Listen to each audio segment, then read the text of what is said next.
Waalaikumsalam Elis. Gimana kabarnya? Ada apa Pak? Alhamdulillah Pak.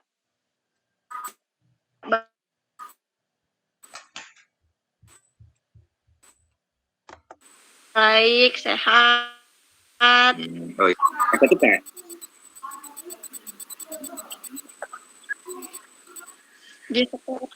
Di sekolahan belajarnya seperti biasa Pak, cuman kebetulan tadi ada tugas kelompok. Kok bisa seperti itu? Dan Kenapa? tugas kelompoknya kurang berjalan dengan lancar.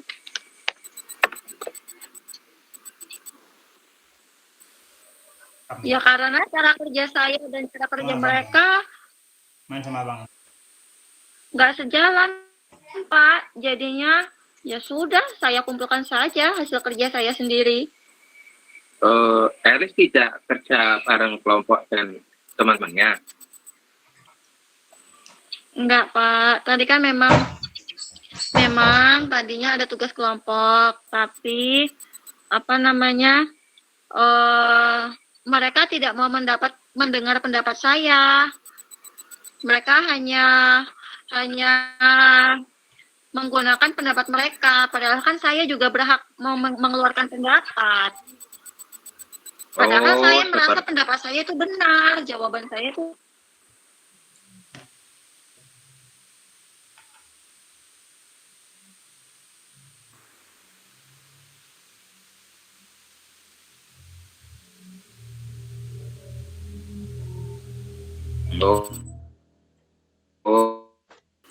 Seperti itu.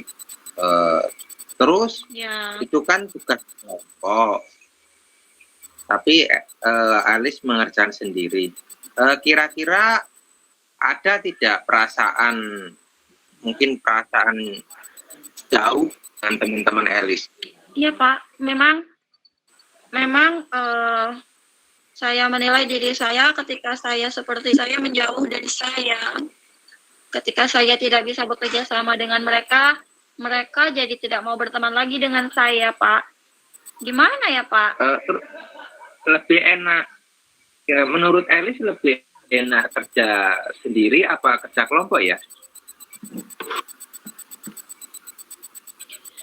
Sebenarnya lebih enak kerja kelompok karena kan pertama ada teman untuk berdiskusi, kedua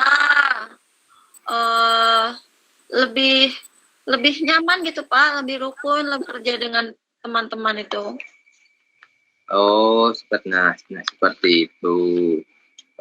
Berarti ketika Pak Iwan garis bawahi dari jawaban Elis tadi, artinya sebenarnya kerja kelompok itu lebih mudah, lebih enak, bisa kumpul bareng dengan teman, ya. Dengan adanya Elis kerja sendiri, tadi kata Elis menjadi jauh dengan teman-teman Elis, begitu juga teman-teman Elis jauh sama Elis. Bukan seperti itu? Iya Pak. Terus sekarang apa rencana Elis kira-kira supaya Elis bisa bareng lagi sama teman-teman, bisa akrab lagi, kumpul bareng lagi dengan teman-teman seperti biasanya?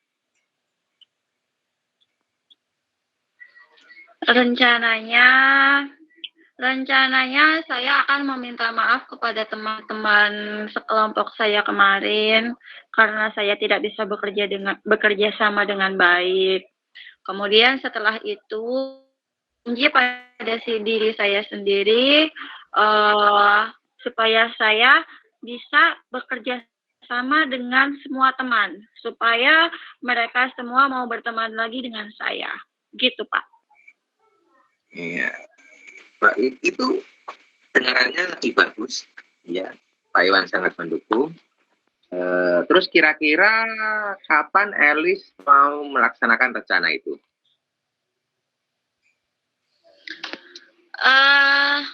Besok pagi Pak, besok pagi insya Allah saya akan mulai meminta maaf kepada teman-teman dan saya berjanji saya akan bisa selalu bekerja sama dengan teman-teman di kelas, Pak. Ya. Pak Iwan sangat senang dengan tindakan Elis, ya. Pak Iwan sangat mendukung.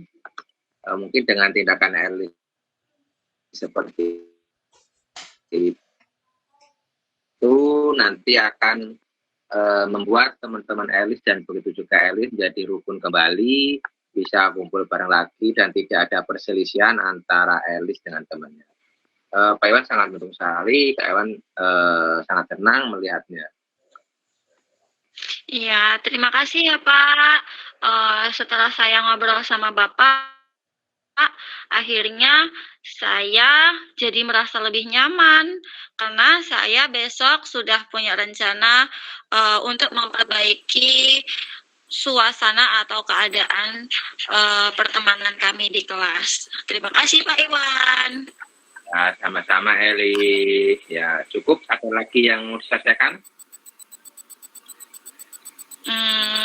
Tidak ada Pak, sudah cukup. Kalau begitu saya pamit ke kelas ya Pak. Assalamualaikum. Waalaikumsalam. Baiklah, assalamualaikum warahmatullahi wabarakatuh. Di sini saya akan menyampaikan apa yang telah saya amati, saya dengar dari Pak Iwan selaku coach dan Bu Elis Zubedah selaku coach. Tentunya di situ kita tidak keluar dari acuan ataupun prinsip di dalam seorang coach dan coach. Yang pertama, seorang coach ataupun coach itu tentunya identifikasi permasalahan ataupun pertanyaan-pertanyaan. Di situ alhamdulillah sudah berjalan dalam identifikasi masalah, pertanyaan, apa tujuannya, apa istilahnya permasalahannya, di situ sudah teridentifikasi oleh seorang coach. Itu sudah memantik seorang coach menyampaikan dengan begitu gamblang, jelas, sehingga setelah teridentifikasi permasalahan, tentunya di situ seorang coach memantik lagi apa rencana yang akan dilaksanakan, yang dilakukan oleh seorang coach setelah pertanyaan ataupun permasalahan yang dihadapi oleh seorang coach. Nah, di situ sudah ada rencana aksi, sudah bagus, sudah komunikasinya sudah berjalan antara coach dan coach, itu tidak punya masalah, sehingga setelah seorang coach itu menyampaikan rencananya atau planningnya untuk menyelesaikan masalah itu seorang coach akhirnya menuntut ataupun mencari apa tanggung jawabnya seorang coach dengan adanya rencana aksi tadi. Jadi seorang coach itu memantik supaya seorang coach itu bertanggung jawab atas rencananya itu sendiri. Jadi itu menunjukkan seorang coach itu mempunyai potensi sebenarnya, akan tapi itu perlu adanya pemantik, perlu adanya teman curhat, tentunya diperlukan teman bicara kan gitu. Sehingga potensi seorang coach itu sendiri akan keluar dengan sendirinya. Itu sudah bagus.